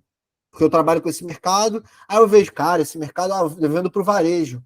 Tô dando muito recusado time, porque, a gente está em novembro, é Black Friday. Cara, o varejo normalmente fica muito focado em Black Friday. Então é uma questão de sazonalidade. Então vamos entender, vamos manter para ver se foi sazonalidade ou não. Então você começa a criar hipóteses, você começa a entender o porquê daquilo não está performando. E aí a gente vai para a última etapa do nosso workshop hoje, de conteúdo, de conceito aqui, que é a parte de apresentação e qualificação. Então vamos recapitular tudo. Eu vou até voltar o slide aqui, para a gente não se perder. Vamos lá. A gente entendeu o problema, que a gente tem que identificar como empresa. A gente entendeu o perfil ideal dos nossos clientes. A gente montou a abordagem, então a gente tem um fluxo de abordagem, a gente está com um padrão na base, enfim, todas essas etapas que a gente acabou de conversar. Agora eu vou para a última etapa ali da pré-vendas, que é a etapa de apresentação do nosso produto, do nosso serviço e de qualificação daquela oportunidade de venda. Que ela começa aqui. Que aí eu trago 4 pilares da apresentação e qualificação. Primeiro, muito importante esse conceito, Discovery Call, chamada de mapeamento, Mapping Call, reunião de mapeamento, enfim, existem diversos nomes que a gente pode utilizar para isso. Para eu saber mapear, para eu entender como se tem uma oportunidade de negócio naquele projeto, eu tenho as metodologias de mapeamento, então eu posso seguir metodologias de padrões que me ajudam com perguntas específicas a mapear aquela oportunidade. Eu tenho uma etapa, que é uma etapa, quando a gente está numa operação que meio que quem prospecta vende, o sócio ainda vende, ou ainda não tem muita divisão entre áreas, essa dor ela não aparece. Mas quando a gente está numa empresa, que a empresa começa a ficar complexa em termos de diferentes funções e muitas pessoas trabalhando na venda ali, a gente tem essa etapa de passagem de bastão, que é a etapa que gera muita fricção nos clientes também. Porque, por exemplo, aqui é a etapa onde o SDR mapeou aquela oportunidade e o vendedor vai começar a executar. Então, a gente precisa garantir que as informações estejam registradas. Então, a gente precisa ter todo o registro dos dados ali. Então, eu vou explicar bem essa parte também, que é uma parte que gera muito atrito, assim. Se vocês não vivem isso ainda no dia a dia e pretendem e querem crescer em empresa, vocês vão viver isso no futuro, com certeza. Então, já fica o aviso aí. Se não vive, vai viver. Se já vive, vamos tentar resolver e melhorar. E as métricas de acompanhamento, toda a parte que tem que ter uma métrica de acompanhamento também é muito importante. Isso, se um dia vocês estiverem avaliando alguma consultoria, alguma coisa para ajudar a área de vendas e elas nunca apresentarem métricas e resultados assim, entende o porquê, vai entender mais um pouquinho, que é muito importante que todas as etapas precisam de métricas, a gente precisa mensurar. o que a gente está fazendo, principalmente numa prospecção tão digitalizada, tão online. O benefício disso é que a transformação digital gerou os dados, gerou os rastros, né, que a gente tem na internet, então a gente consegue praticamente ter métrica de tudo. Então, enfim, só um parênteses importante. Na Discovery Call, a gente tem algumas etapas que a gente tem que olhar aqui. Então, qual é o objetivo dessa reunião? Qual é o objetivo dessa chamada? Então, primeiro, é apresentar nosso produto e serviço, principalmente numa prospecção outbound. Quando a gente fala de prospecção inbound, eu ainda acho que é um entendimento não 100%, mas a gente entende que na prospecção inbound o cliente já tem um nível de consciência maior sobre o nosso produto ou nosso serviço. Na prospecção outbound, a gente meio que é muito novo ali para a pessoa nunca ouviu falar da gente. Então isso pode acontecer. Então eu aconselho, se vocês forem trabalhar a prospecção ativa, que vocês ainda não têm uma marca muito conhecida, que não vai saber muito do produto, nunca comece uma reunião pedindo muita informação do cliente, fazendo muita pergunta. Coloquem no lugar. Se você estivesse conhecendo um novo produto, um novo projeto, que a pessoa te abordou, que não foi você que foi atrás, e antes de você da pessoa apresentar qualquer coisa, ela já começa a te encher de perguntas, já começa a te pedir muita informação, eu ficaria meio assim, ressabiado ali, em falar, cara, pô, nem sei muito ainda o que essa empresa faz, já está me enchendo de perguntas. Então, eu acho importante sempre apresentar o produto, o serviço no primeiro momento. Mas entenda, normalmente uma Discovery Call tem 15 a 20 minutos, no máximo meia hora. Então, vai preparado para conseguir apresentar em 5, 10 minutos no máximo. Não vai poder ficar gastando muito tempo em apresentação, não, senão a reunião só vira sobre seu produto também. Então, isso não é bom também. Então, entender, ter equilíbrio nisso. O objetivo aqui é mapear a oportunidade também. Então, fazer um mapeamento, entender se tem oportunidade de venda ali. Eu vou passar as metodologias aqui. E no final, o objetivo é marcar uma reunião para desenvolvimento de projeto. A gente avançar, marcar uma reunião, a gente ver que tem fit ali com o que a gente vende. Então, é mais desenvolvimento do projeto. A gente trabalha com diversos métodos, existem diversas metodologias de mapeamento. Eu trouxe 4 aqui que são muito parecidas, e aí eu vou detalhar cada uma delas. Tem uma parte só da passagem de bastão, né, que eu comento, e aqui eu trago muito a importância do CRM e Sales Engagement também. E quem também fez administração ou alguma matéria relacionada à gestão vai lembrar dessa matériazinha aqui da parte de recursos humanos, onde a gente fala de gestão do conhecimento, mas aqui é a gestão do conhecimento para uma área comercial, então é bem interessante essa parte. E as métricas aqui, eu trago o nome de indicadores também, técnicas para treinamento de time, então vamos olhar cada uma delas aqui com calma. Para as metodologias de mapeamento, hoje a gente tem o ANUM, que o nome da metodologia são as siglas das palavras, tá, gente? Então, ANUM é autoridade, necessidade, urgência, e é money que eles utilizam, né? Então, para ficar justamente o ANUM, que é o quê? Qual é a autoridade da pessoa que eu estou conversando, que eu estou falando, estou fazendo uma reunião? E é aquela coisa, aquele conceito que eu trouxe lá no início do nosso workshop. É um decisor operacional?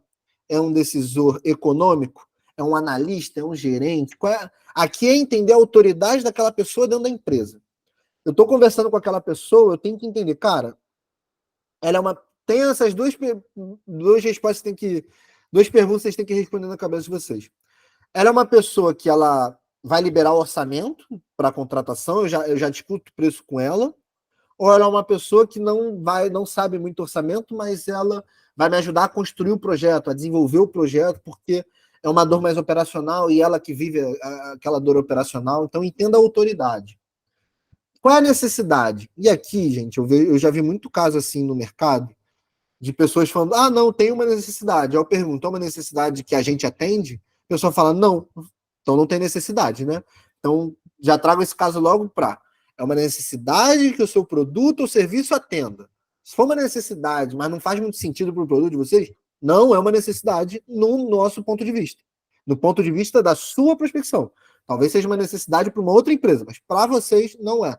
Porque não vai atender o seu produto ou serviço não atende. Então, aqui é necessidade referente a uma necessidade básica se o seu produto ou serviço atende.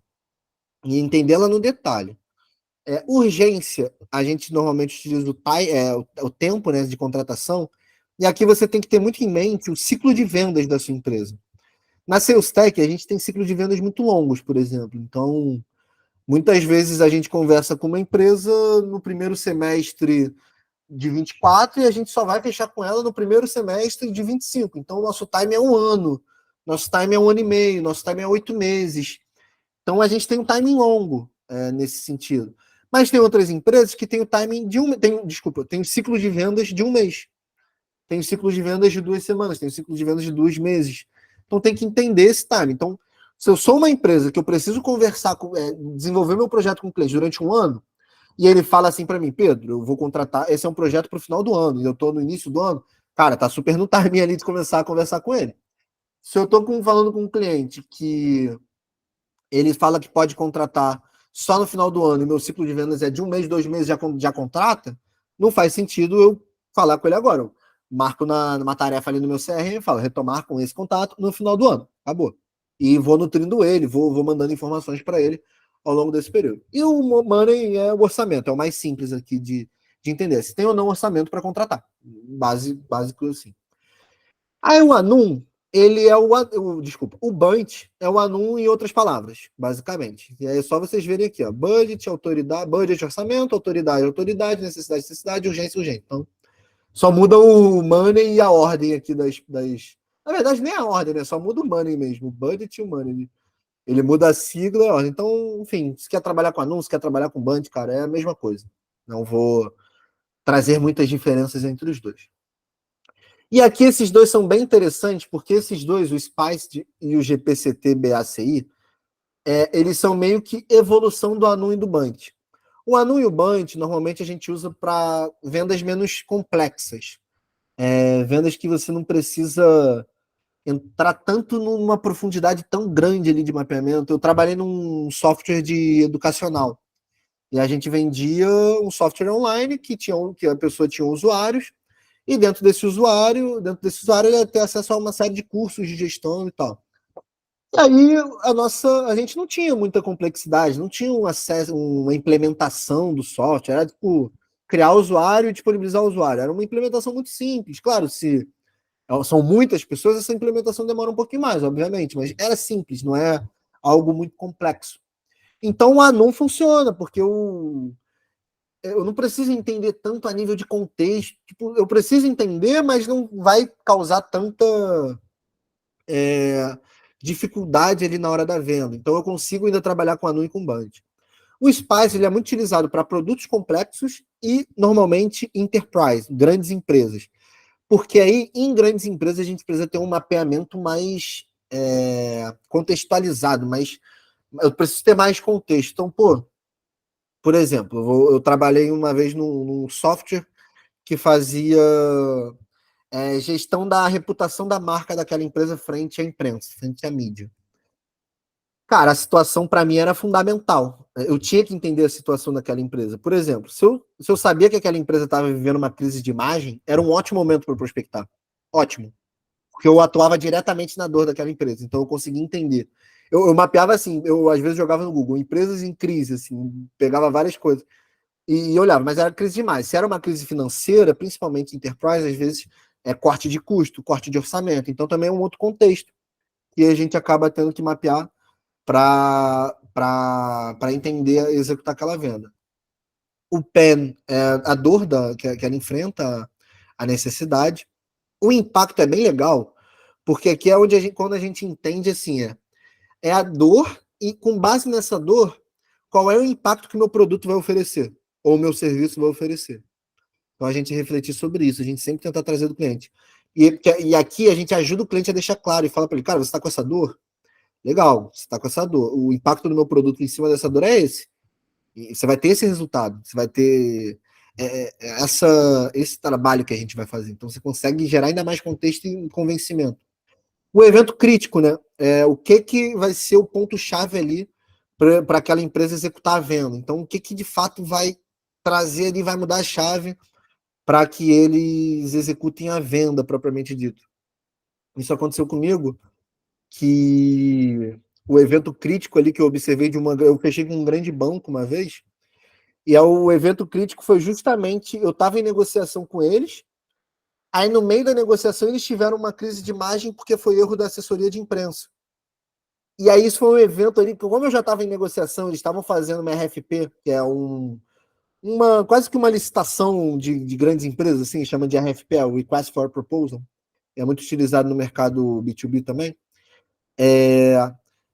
A gente já estava naquela RFP deles, e durante a RFP, uma das assessorias que estavam disputando, que já era assessoria que fazia a gestão da reputação deles, teve uma falha, enfim, eu não me recordo exatamente, também por questões de confidencialidade não posso falar o nome da empresa também, mas aquilo foi um fator crítico que fez com que eles quisessem me contratar. Então é um exemplo muito, muito específico, que pode até fugir um pouco do mercado de vocês, mas só para trazer um exemplo prático nesse sentido. E a decisão, né? Quando que a decisão vai ser tomada, quando que essa decisão vai ser feita, enfim, aí entender toda essa decisão. E aí o GPCT-BACI é muito parecido. Quais são os planos daquela empresa? Quais são os objetivos daquela empresa? Então, mapear assim, quais são os objetivos desse cliente? Quais são os planos desse cliente para eles atingir os objetivos? Por que ele não está conseguindo atingir esses objetivos? Qual o timing daquela empresa? Qual o budget, a autoridade? Enfim, a consequência aqui é quase que o impacto que eu causo. Qual é a consequência dele me contratar com base nos objetivos, nos planos e nos desafios que ele tem? E quais as implicações que ele vai ter com o meu produto? Então, isso aqui é um exemplo das metodologias de mapeamento que a gente tem. Agora a gente vem para o penúltimo slide, tá, pessoal? Só aí mais um pouquinho, sei que é bastante coisa, mas aqui é o penúltimo slide do nosso workshop, que é a passagem de bastão. Essa etapa ela é bem crítica. Por quê? Porque aqui é uma etapa que envolve a SDR e o executivo de venda, que é onde, por exemplo, o SDR ele mapeou aquela oportunidade, ele conversou com aquela empresa, e ele, com base no ANUM, com base nessa metodologia, ele entendeu que tinha uma oportunidade de negócio ali, entendeu que tinha uma oportunidade de venda. E o vendedor vai fazer uma reunião com ele. E aí nessa reunião de apresentação, o vendedor ele vai validar o que o SDR fez do ANUM. Então, estava no timing, tinha necessidade, tem orçamento, eu estava falando com a pessoa certa ali. Então ele validou e isso vira uma reunião qualificada. Isso vira um SQL. E aí eu vou falar no próximo slide, tá? Mas isso vira uma reunião qualificada. E aí isso no final conta para a meta, que é aquele indicador que a gente viu bem aqui, ó, de reunião qualificada. Entenderam? Então é justamente essa qualificação, que passou disso aqui. E tudo isso precisa estar registrado no CRM. E você precisa ter uma metodologia de mapeamento, porque senão vira bagunça. Senão cada um mapeia do seu jeito, cada vira muito arbitrário. Então tem que ter uma metodologia de mapeamento para padronizar. E aí você padroniza CRM, você consegue fazer ações nesse sentido. Então, de novo, parametrização, padronização. E tudo isso precisa estar dentro do CRM para você entender o que aconteceu. Porque você pode não ter fechado com aquele cliente nesse momento, mas daqui a 6 meses você pode fechar, e se você não lembra o que você conversou, isso você tem menos informação para trabalhar. E para finalizar, todas as métricas aí de acompanhamento que a gente precisa ter nessa etapa de apresentação e qualificação. E é um detalhe muito importante, que nessa etapa é onde a gente entende a qualidade e a quantidade dos nossos leads. E aí, de novo, eu tenho que focar em qualidade, eu tenho que focar em quantidade. Depende, mas tem que partir do princípio que você vai estar entrando em contato com as empresas que fazem sentido. Porque o que acontece muito, eu tive um caso recente que eu estava conversando com uma empresa, e a pessoa me falou assim, eu prospecto 600 novas oportunidades por mês. E o mercado potencial não tinha nem 500 empresas. Então não está batendo, não está fazendo sentido essa matemática. Então não adianta eu botar quantidade. Eu não tenho quantidade suficiente, eu tenho que focar em qualidade. Ou eu tenho que focar no outro nicho. Eu não tenho nenhum total de mercado ali muito grande, às vezes. Então eu tenho que entender. Não adianta a quantidade no mercado escasso. Se fizer a quantidade no mercado pequeno, no mercado pequeno você tem que trabalhar personalização e ticket alto. Senão não faz sentido. Então você tem que estar sempre entendendo muito. Assim, mercado enterprise, prospectando grandes empresas, a qualidade acaba sempre sendo mais importante. Porque vai ter um fator fundamental ali na prospecção, que a empresa não vai ter orçamento para contratar. Eu trabalhava numa empresa que tinha uma porrada de empresa que tinha necessidade, que queria contratar a minha plataforma, mas no final era uma plataforma que custava a partir de 6, 7 mil reais por mês. Então, aquelas empresas, não adianta eu gerar a quantidade das empresas pequenas que têm essa dor, mas que não podem contratar por causa de orçamento. Então, talvez eu tenha que focar. Então, é um trade-off, você tem que sempre entender quantidade e qualidade. Principais indicadores, né? A gente tem alguns nomes, que é o SAL, e aí o nome dele é o Sales Accepted Lead. Então, lead aceito por vendas. A gente tem o SQL, que é o Sales Qualified Lead, então lead qualificado por vendas, que no final tudo vai ser o SAL e o SQL são o nome que a gente dá para reunião qualificada, para reunião qualificada, desculpa, para reunião qualificada. Então é o SAL e o SQL, é o nome que a gente dá para reunião qualificada. E reunião agendada, eu sempre aconselho a utilizar como indicador principal o reunião qualificada. Eu já vi muitas empresas que utilizam o indicador reunião agendada, e aí quando você tem como indicador reunião agendada, você para de olhar para quantidade, para qualidade, só olha para quantidade, porque uma reunião agendada não quer dizer que aquela reunião vai ser boa. A reunião qualificada sim, quer dizer que ela foi boa. A reunião agendada não. A reunião agendada tem que ser um indicador predecessor, nunca indicador principal. Ela tem que ser indicador predecessor da sua operação. O roleplay é uma forma de treinamento do time para você melhorar, porque quando a gente fala de mapeamento, de reunião, obviamente é muito importante que a gente consiga colher as informações daquele cliente. Mas para colher as informações daquele cliente, a gente precisa ter um time treinado. Não é fácil colher informação de cliente.